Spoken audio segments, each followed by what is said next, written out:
Hello students, yesterday we have studied half of the lesson. Today we are going to read the rest portion of lesson 6 Indian village. कल हम लोगों ने Indian village के बारे में कुछ चीज़ें पढ़ ली थी पेज नंबर 178 तक. आज हम लोग पेज नंबर 179 स्टार्ट करेंगे. ट्रांसपोर्ट. हमारा गांव का अगला टॉपिक ट्रांसपोर्ट है. तो ट्रांसपोर्ट मीन्स होता है आने जाने के लिए उपयोग में जो साधनों को उपयोग में लाया जाता है, उन साधनों के बारे में पढ़ेंगे. Villagers travel long distance either on foot और बाय बुलक कार्ट्स. अब आप सोच रहे होंगे कि ऐसा नहीं है, गांव के लोगों के पास तो अब मोटरसाइकिल्स होती हैं, साइकिल्स होती हैं. तो बेटा ये पहले का है. पहले के अकॉर्डिंग क्या होता था, लोगों के पास इतने पैसे नहीं होते थे कि वो साइकिल्स तक खरीद सके. तो ये उस समय की पब्लिश बुक है, तो इसमें उसी हिसाब से गाँवों का डिस्क्रिप्शन है. जो पहले के गांव हुआ करते थे ना, वहाँ के जो लोग होते थे विलेजर्स यानी गांव में रहने वाले लोग, वो ट्रैवल किया करते थे लॉन्ग डिस्टेंसेस, लंबी लंबी दूरियों को, आइदर ऑन फूट या तो पैदल चलकर, आर बाय बुलक कार्ट्स या फिर बुलक कार्ट्स से. क्योंकि गरीब जनता होती थी, इनके पास ज़्यादा पैसे नहीं होते थे, तो या तो ये पैदल चला करते थे या फिर बुलक कार्ट्स पे चला करते थे. और बुलक कार्ट्स भी केवल उन्हीं के पास होती थी जिनके खुद के घर में बुल होती थी और जिनके पास कार्ट अवेलेबल होता था. सबके पास बुलक कार्ट्स नहीं हुआ करते थे. हाँ, आजकल ज़रूर थोड़ा इम्प्रूवमेंट हुई है, लोगों के घर में साइकिल, मोटरसाइकिल, कार सब कुछ रहने लगी है. पर स्टिल आपको देखोगे कुछ लोग गांव में अभी भी इतने गरीब होते हैं जिनके पास इतने पैसे नहीं होते कि वो अपने लिए कोई अरेंजमेंट कर सकें. Nowadays, motorcycles have also become a common sight in some of the villages. Nowadays का मतलब होता है आजकल. आजकल क्या हो गया है, मोटरसाइकिल्स जो है ना वो कुछ गांवों में बहुत ही कॉमन हो गई हैं. मतलब जिनके पास थोड़े बहुत पैसे हैं ना, वो लोग क्या करते हैं, मोटरसाइकिल अफोर्ड कर सकते हैं तो वो ख़रीद लेते हैं ताकि वो ट्रैवल कर सकें. Village are connected to towns by road. Village जो होती है ना वो टाउन्स से, टाउन ऐसा होता है, ऐसा प्लेस होता है जो विलेज के कंपैरिजन में ज़्यादा डेवलप होता है लेकिन सिटी के कंपैरिजन में कम डेवलप्ड होता है. तो ऐसे प्लेस को हम टाउन्स बोलते हैं. तो विलेजेस क्या होते हैं, अधिकतर टाउन्स से कनेक्टेड होते हैं. Villagers use buses to travel to these towns. और इन टाउन्स में आने के लिए लोगों को बसों का उपयोग करना पड़ता है.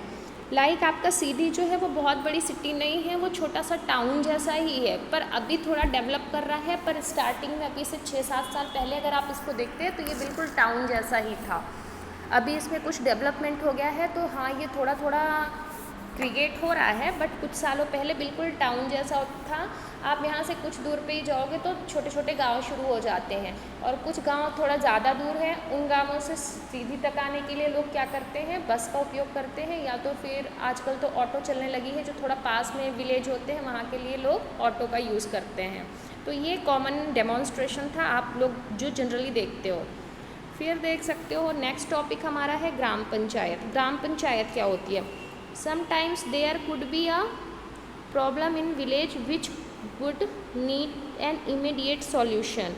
कभी कभी क्या होता है, गांवों में भी कुछ परेशानियां हो सकती हैं जिनको ना तुरंत सुलझाना बहुत ही ज़रूरी होता है. इमीडिएट सॉल्यूशन मतलब तुरंत ही, इमीडिएट का मतलब होता है तुरंत, और सॉल्यूशन मतलब सुलझाना, उसको सॉल्व करना बहुत ज़रूरी हो जाता है. To maintain peace and order of the village.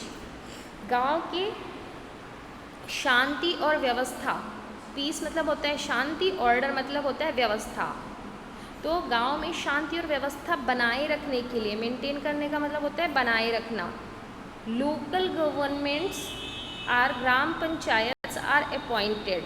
Local governments मतलब वहाँ के स्थानीय सरकार अथवा ग्राम पंचायत की नियुक्ति की जाती है. आर अपॉइंटेड मतलब नियुक्ति की जाती है. इसके लिए क्या होता है, गांव के कुछ लोग इलेक्शन में खड़े होते हैं कि वो सरपंच बनेंगे. ऐसा एक इलेक्शन होता है, उसमें खड़े होते हैं, उनमें से लोग वोट देते हैं. जिसको सबसे ज़्यादा लोगों का वोट मिलता है उसी को सरपंच बना दिया जाता है। तो मतलब पूरा वोटिंग प्रोसेस के थ्रू लोग अपने लिए खुद एक लीडर चुनते हैं, और इस लीडर की हेल्प करने के लिए कुछ लोग उसके अंडर वर्क करते हैं। यही 4-5 लोग मिलके क्या करते हैं, ग्राम पंचायत बनाते हैं। ठीक है। Every village of India has a gram panchayat. India के हर एक गांव में एक ग्राम पंचायत है। ठीक है। जितने भी गांव हैं, हर एक गांव की अपनी अलग अलग ग्राम पंचायत है। मतलब वहाँ के लोग अपने बीच से ही किसी आदमी को अपना लीडर चुनते हैं, और उसकी हेल्प के लिए 5 या 4 अदर पीपल होते हैं जो उसकी हेल्प करते हैं पूरे काम को चलाने में। Its members are elected by the villagers of that village. उस गांव के लोग ही अपने गांव के लीडर को चुनते हैं। मतलब दूसरे गांव का कोई भी आदमी किसी दूसरे गांव में नहीं जा सकता। मान लो अगर मैं जिस गांव से बिलोंग करती हूँ तो मैं अपने गांव का सरपंच चुन सकती हूँ, लेकिन कोई दूसरे गांव का आदमी मेरे गांव के सरपंच को नहीं चुन सकता, उसके लिए वोट नहीं कर सकता। जैसे आप लोग क्या करते हो ना, आपकी क्लास में जब क्लास लीडर की बारी आती है तो कभी कभी वोटिंग सिस्टम होता है।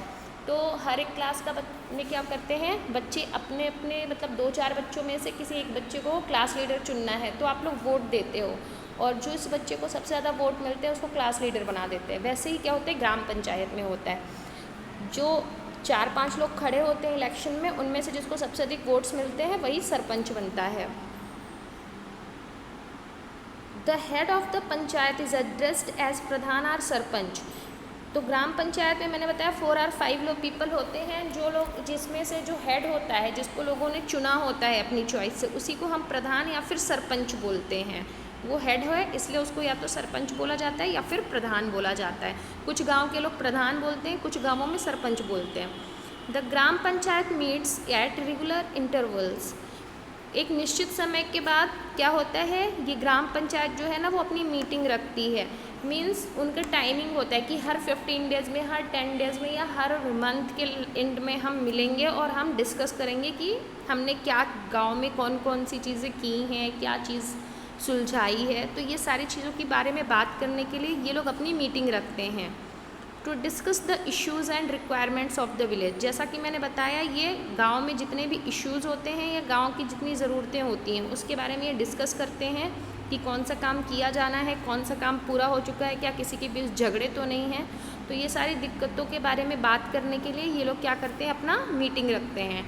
विलेज रिक्वायरमेंट्स इंक्लूड, गांव में किन चीज़ों की रिक्वायरमेंट ज़्यादा है, वाटर पानी की, इलेक्ट्रिसिटी यानी बिजली की, स्कूल्स यानी विद्यालयों की, हेल्थ सेंटर्स यानी हॉस्पिटल्स की, और एंड रोड्स यानी कि सड़कों की। तो विलेज में हमको बहुत ज़्यादा रिक्वायरमेंट्स नहीं होती। विलेज के लोगों को जो बेसिक रिक्वायरमेंट्स है वो है water, electricity, schools, health centres and roads. Now this lesson has completed. अब हम लास्ट में ना, ये लेसन हमारा कंप्लीट हो गया, यानी हम लोगों ने गांव के बारे में पढ़ लिया है। अब हम लास्ट में एक बार व्यू करेंगे कि हमने क्या क्या सीखा इस लेसन में। पहला हमने सीखा end of nomadic life Shaw the beginning of village life. जब लोगों का नोमैडिक लाइफ जीना ख़त्म हुआ तब उनकी विलेज लाइफ की शुरुआत हुई। यानी जब लोगों ने ये सीख लिया कि हम कहीं पे हट बना के रहते हैं, तो धीरे धीरे कई सारे लोग जब आपस में पास पास घर बना के रहने लगे तो उससे क्या हो गया, विलेज क्रिएट हो गया। फिर a vast majority of India's population lives in the village. Bharat की बहुत बड़ी जनसंख्या गांवों में निवास करती है, हमें ये पॉइंट भी पता चला। फिर traditional festivals and joyful occasions help in maintaining harmony in village. गांव के लोगों में भाईचारा और प्यार बढ़ाने के लिए ट्रेडिशनल फेस्टिवल्स यानी कि जो हमारे तीज त्यौहार हैं और जितने भी जॉयफुल ओकेजन्स यानी मस्ती मजाक वाले ओकेजन्स होते हैं, वो यानी शादी हो गया, किसी के घर बरह वगैरह हो गया, तो ऐसी जो छोटी छोटी सेरेमनीज़ होती है ना, इससे क्या होता है, लोगों के बीच आपसी प्यार बना रहता है, क्योंकि उस दौरान लोग एक दूसरे के घर जाते हैं, एक दूसरे के सुख दुख के भागी बनते हैं। फिर 4th नंबर है villagers travel long distances either on foot और बाय बुलक कार्ट्स। पहले के जो विलेजर्स हुआ करते थे वो लंबी दूरियों को या तो पैदल चलकर या फिर बुलक कार्ट्स पे चलकर तय किया करते थे। आज ऐसा नहीं होता, पैदल तो चलते हैं लेकिन अब बुलक कार्ट्स वाला सिस्टम ख़त्म हो गया है। बुलक कार्ट्स के बजाय बस, मोटरसाइकिल्स या फिर दूसरे जो पब्लिक ट्रांसपोर्ट है लोग उसका यूज़ करने लगे हैं। 5th नंबर है every village has a gram panchayat to maintain peace and order of the village. हर एक गांव में ग्राम पंचायत होता है जो उस गांव में शांति और व्यवस्था बनाए रखती है। तो हमने इस लेसन में ये चीज़ें जानी, ठीक है, ओके। तो आप इसको ढंग से सुन लेना और बुक को बार बार रीड करना। अब इसके बाद ना हम एक्सरसाइज अगली क्लास में स्टार्ट करेंगे, ओके। Thank you.